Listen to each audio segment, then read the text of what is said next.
পুরো বিশ্বজুড়ে চলছে তৃতীয় বিশ্বযুদ্ধের উত্তেজনা। আমাদের হাতে এসেছে গুরুত্বপূর্ণ আপডেট আন্তর্জাতিক সংবাদ। শুরুতেই থাকছে একটি চাঞ্চল্যকর প্রতিবেদন। মধ্যপ্রাচ্যের উত্তাল সমুদ্রে মার্কিন রণতরী, ইরান সীমান্তে ঘনীভূত হচ্ছে যুদ্ধের কালো মেঘ। এ নিয়ে থাকবে বিস্তারিত প্রতিবেদন, তাই সম্পূর্ণ ভিডিও জুড়ে আমাদের সাথেই থাকুন। এবারে থাকছে ট্রাম্পের নিশানা ইরান, মধ্যপ্রাচ্য জুড়ে যুদ্ধের দামামা ও ইসরায়েলের সর্বোচ্চ সতর্কতা। এদিকে বিক্ষোভে উস্কানিদাতাদের প্রতি কোনো দয়া দেখাবে না ইরান। সব শেষে জানিয়ে দিব মার্কিন রণতরীতে ইরানের শক্তিশালী ড্রোনের ঝাঁক ঠেকানো অসম্ভব হতে পারে। এতক্ষণ শুনছিলেন হাতে থাকা আপডেট সংবাদের শিরোনাম, এবারে বিস্তারিত। তবে তার আগে অনুরোধ রইল ভিডিওটিতে একটি লাইক এবং কমেন্ট করে জানিয়ে দিন ভিডিও সম্পর্কে আপনার মূল্যবান মতামত। আরও জানিয়ে দিন ভিডিওটি কোথা থেকে দেখছেন বা কোন জেলা থেকে দেখছেন। মধ্যপ্রাচ্যের উত্তাল সমুদ্রে মার্কিন রণতরী, ইরান সীমান্তে ঘনীভূত হচ্ছে যুদ্ধের কালো মেঘ। মধ্যপ্রাচ্যের ভূ রাজনৈতিক প্রেক্ষাপটে আবারও বাঁচতে শুরু করছে যুদ্ধের দামামা। ইরান পরিস্থিতির ক্রমবর্ধমান উত্তেজনার মধ্যেই মার্কিন নৌবাহিনীর ন্যূনতম শক্তিশালী রণতরী ইউএসএস আব্রাহাম লিঙ্কন বিশাল এক নৌবহর নিয়ে এগোচ্ছে মধ্যপ্রাচ্যের দিকে। খোদ মার্কিন প্রেসিডেন্ট ডোনাল্ড ট্রাম্পের ঘোষণা অনুযায়ী ইরানের সাম্প্রতিক গতিবিধি পর্যবেক্ষণ এবং সম্ভাব্য হুমকি মোকাবেলায় এই বিশাল সামরিক শক্তি মোতায়েন করা হচ্ছে।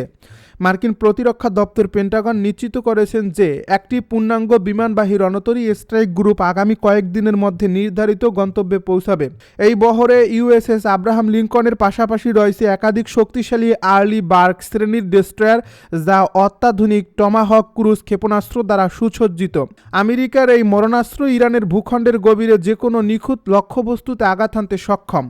প্রেসিডেন্ট ট্রাম্প এই মোতায়েনকে একটি সতর্কতামূলক ব্যবস্থা হিসেবে অভিহিত করে জানিয়েছে যে তারা ইরানকে কড়া নজরে রাখছেন এবং যদিও সরাসরি যুদ্ধের আকাঙ্ক্ষা তাদের নেই, তবুও যে কোনো পরিস্থিতি সামাল দিতে মার্কিন সামরিক বাহিনী সম্পূর্ণ প্রস্তুত। উল্লেখ্য যে গত বছরের জুন মাসে ইরানের 3টি পারমাণবিক স্থাপনায় সাবমেরিন থেকে টমাহক ক্ষেপণাস্ত্র ও B-2 বোমারু বিমানের মাধ্যমে চালানো হামলার স্মৃতি এখনও জনমনে অম্লান। উল্লেখ্য যে গত বছরের জুন মাসে ইরানের 3টি পারমাণবিক স্থাপনায় সাবমেরিন থেকে টমাহক ক্ষেপণাস্ত্র ও B-2 বোমারু বিমানের মাধ্যমে চালানো হামলার স্মৃতি এখনও জনমনে অম্লান, যা বর্তমান পরিস্থিতিকে আরও বেশি উদ্বেগজনক করে তুলছে। এদিকে ইরানের অভ্যন্তরীণ পরিস্থিতিও বেশ অস্থিতিশীল। গত ডিসেম্বরে দেশটির মুদ্রা রিয়ালের রেকর্ড পতনের পর শুরু হওয়া সরকার বিরোধী আন্দোলনে প্রাণ হারিয়েছেন কয়েক হাজার মানুষ। এই বিক্ষোভকারীদের প্রতি ডোনাল্ড ট্রাম্প প্রকাশ্যে সমর্থন জানিয়ে যখন সহায়তার আশ্বাস দিয়েছিলেন, তখন থেকেই তেহরান ও ওয়াশিংটনের মধ্যে বাকযুদ্ধ তুঙ্গে ওঠে। যদিও সাম্প্রতিক সময়ে মার্কিন প্রেসিডেন্টের বক্তব্যে কিছুটা নমনীয়তা দেখা গেছে, তবে ইরান এই সামরিক সমাবেশকে সহজভাবে নিচ্ছে না। ইরানের বিপ্লবী গার্ড বাহিনীর প্রধান জেনারেল মোহাম্মদ পাকপুর হুঁশিয়ারি উচ্চারণ করে জানিয়েছেন তাদের বাহিনীর প্রতিটি সদস্য এখন ট্রিগারে আঙ্গুল দিয়ে অপেক্ষা করছে। অন্যদিকে বাহিনীর সমন্বয়কারী আলী আবদুল্লাহি আলিয়াবাদী স্পষ্ট করে জানিয়ে দিয়েছেন যে ইরানের উপর সামান্যতম হামলা হলেও মধ্যপ্রাচ্যে ছড়িয়ে থাকা প্রতিটি মার্কিন সামরিক ঘাঁটি তাদের বৈধ লক্ষ্যবস্তুতে পরিণত হবে। বর্তমানে বাহরাইন, কাতার, কুয়েত ও সৌদি আরব সহ প্রায় 19টি স্থানে যুক্তরাষ্ট্রের প্রায় 40 থেকে 50,000 সেনা মোতায়েন রয়েছে, যা তেহরানের জন্য সরাসরি হুমকি হিসাবে বিবেচিত হচ্ছে। এই উত্তেজনার আঁচ লেগেছে আন্তর্জাতিক বেসামরিক বিমান চলাচলেও।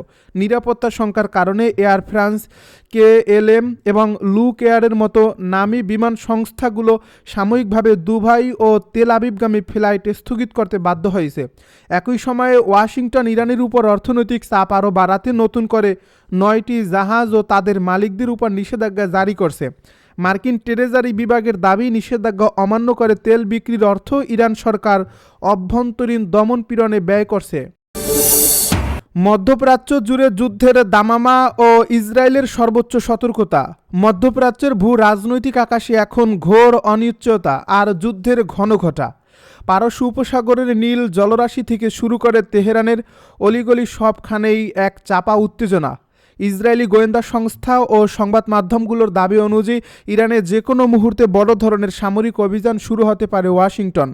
যদিও প্রেসিডেন্ট ডোনাল্ড ট্রাম্প এখনও চূড়ান্ত আক্রমণের সবুজ সংকেত দেননি, তবে পেন্টাগনের যুদ্ধ প্রস্তুতি এখন শেষ পর্যায়ে। মার্কিন রণতরী ইউএসএস আব্রাহাম লিঙ্কন সহ অত্যাধুনিক গাইডেড মিসাইল ডিস্ট্রয়ার এবং যুদ্ধবিমান স্কোয়াড্রনের উপস্থিতি এই অঞ্চলে গত 8 মাসের মধ্যে সর্বোচ্চ সামরিক শক্তি প্রদর্শনের ইঙ্গিত দিচ্ছে। ইসরায়েলি সংবাদ মাধ্যম চ্যানেল 12-এর তথ্যমতে মার্কিন বাহিনীর পূর্ণ মোতায়েন শেষ হতে আর মাত্র কয়েকদিন বাকি। এদিকে এই সম্ভাব্য সংঘাতের প্রথম আঁচ তেল আবিবের উপর পড়বে, যা নিয়ে কোনো সংশয় নেই নেতানিয়াহু প্রশাসনের। মার্কিন হামলা শুরু হলে ইরান পাল্টা আঘাত হানবে ইসরায়েল, এমন আশঙ্কায় পুরো দেশটি এখন কাঁপছে। ইসরায়েলের হোম ফ্রন্ট কমান্ড এবং প্রতিরক্ষা বিভাগ ইতিমধ্যেই নাগরিক নিরাপত্তা জোরদার করছে। প্রস্তুত রাখা হয়েছে বাংকার এবং আকাশ প্রতিরক্ষা ব্যবস্থা। গত ডিসেম্বরে ইরানে শুরু হওয়া সরকার বিরোধী বিক্ষোভ দমনে তেহরানের কঠোর অবস্থানের পর থেকেই ট্রাম্প প্রশাসনের সুর ছিল মারমুখী। অন্যদিকে ইরানও পিছু হটতে নারাজ। আইআরজিসি কমান্ডার মোহাম্মদ পাকপুরের হুঁশিয়ারি স্পষ্ট, যে কোনো উস্কানির জবাব দিতে তাদের আঙুল এখন ট্রিগারে। তেহরান জানিয়ে দিয়েছে সামান্যতম হামলাকে তারা সর্বাত্মক যুদ্ধ হিসাবে গণ্য করবে। এই উত্তপ্ত পরিস্থিতির মাঝে ফ্রান্সের মতো দেশগুলো সংযমের কথা বললেও ওয়াশিংটন ও তেহরানের মধ্যকার স্নায়ু যুদ্ধ এখন এক ভয়াবহ পরিণতির দিকে ধাবিত হচ্ছে। কূটনীতির পথ সংকুচিত হয়ে আসায় এখন প্রশ্ন একটাই, মধ্যপ্রাচ্য কি শান্তির পথে ফিরবে, নাকি আরেকটি ধ্বংসাত্মক মহাপ্রলয়ের সাক্ষী হতে যাচ্ছে বিশ্ব? বিক্ষোভে উস্কানিদাতাদের প্রতি কোনো দয়া দেখানো হবে না, জানালো ইরান। ইরানের বিচার বিভাগের প্রধান গোলাম হোসেন মোহসেনি এজেই জানিয়েছেন, সাম্প্রতিক সরকার বিরোধী বিক্ষোভের পেছনে যাদের ভূমিকা রয়েছে তাদের শাস্তির ক্ষেত্রে এক চুল পরিমাণ ছাড় দেওয়া হবে না। রোববার ইরানের রাষ্ট্রীয় সংবাদ মাধ্যম মিজান অনলাইনকে দেওয়া এক সাক্ষাৎকারে তিনি এই হুঁশিয়ারি দেন। খবর জিও নিউজের। চলতি মাসের শুরুতে জীবনযাত্রার ব্যয় বৃদ্ধি নিয়ে শুরু হওয়া বিক্ষোভ দ্রুতই সরকার বিরোধী আন্দোলনের রূপ নেয়, যা সাম্প্রতিক বছরগুলোর মধ্যে দেশটির জন্য সবচেয়ে বড় রাজনৈতিক চ্যালেঞ্জ হিসেবে দেখা হচ্ছে। বর্তমানে পরিস্থিতি নিয়ন্ত্রণে এসেছে এবং দেশ জুড়ে স্বাভাবিক অবস্থা ফিরছে বলে দাবি করছে কর্তৃপক্ষ।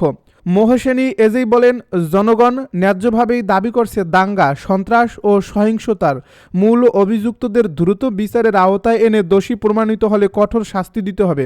তিনি আরও বলেন, তদন্তের ক্ষেত্রে সর্বোচ্চ কঠোরতা অনুসরণ করা হবে এবং যারা অস্ত্র হাতে নিয়েছে, মানুষ হত্যা করছে কিংবা অগ্নিসংযোগ ও ধ্বংসযজ্ঞ চালিয়েছে তাদের প্রতি কোনো ধরনের দয়া দেখানো হবে না।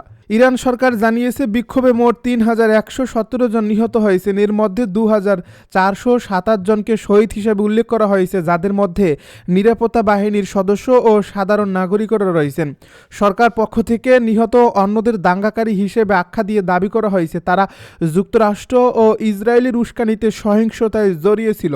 এদিকে এ বিক্ষোভে আটক ব্যক্তিদের মৃত্যুদণ্ড কার্যকর করা হলে সামরিক হস্তক্ষেপের হুমকি দিয়েছেন যুক্তরাষ্ট্রের প্রেসিডেন্ট ডোনাল্ড ট্রাম্প। যদিও সাম্প্রতিক সময়ে তিনি কিছুটা নরম সুরে কথা বলছেন এবং দাবি করছেন তেহরান পরিকল্পিত মৃত্যুদণ্ড কার্যকর স্থগিত রেখেছে। মার্কিন রণতরীতে ইরানের শক্তিশালী ড্রোনের ঝাঁক ঠেকানো অসম্ভব হতে পারে। মধ্যপ্রাচ্যে উত্তেজনা বৃদ্ধির মধ্যে মার্কিন নৌবাহিনীর বিমানবাহী রণতরী ইউএসএস আব্রাহাম লিঙ্কন এবং এর স্ট্রাইক গ্রুপ বড় ধরনের ঝুঁকির মুখে রয়েছে বলে সতর্ক করেছেন প্রতিরক্ষা বিশেষজ্ঞরা। বিশেষ করে ইরানের ড্রোন ঝাঁক এই রণতরী বহরের জন্য একটি বিশ্বাসযোগ্য হুমকি হয়ে দাঁড়িয়েছে। ফক্স নিউজকে দেওয়া এক সাক্ষাৎকারে প্রতিরক্ষা বিশেষজ্ঞরা জানিয়েছেন, ইরান গত কয়েক বছরে তাদের ড্রোন প্রযুক্তিতে ব্যাপক উন্নতি করছে। তারা এখন শত শত ড্রোন একসঙ্গে ব্যবহার করে লক্ষ্যবস্তুতে আক্রমণ করার সক্ষমতা রাখে। এই পদ্ধতিকে বলা হয় সোয়ার্ম অ্যাটাক বা ঝাঁক বেঁধে আক্রমণ। কেন এই ড্রোন ঝাঁক বিপজ্জনক? বিশেষজ্ঞদের মতে মার্কিন রণতরীগুলোতে আধুনিক আকাশ প্রতিরক্ষা ব্যবস্থা থাকলেও একসঙ্গে শত শত ড্রোন ধেয়ে এলে সেই সিস্টেমগুলো স্যাচুরেটেড বা অকার্যকর হয়ে যেতে পারে। ড্রোনগুলো আকারে ছোট এবং তুলনামূলক সস্তা হওয়ায় এগুলোকে শনাক্ত করা এবং ধ্বংস করা ব্যয়বহুল ও কঠিন।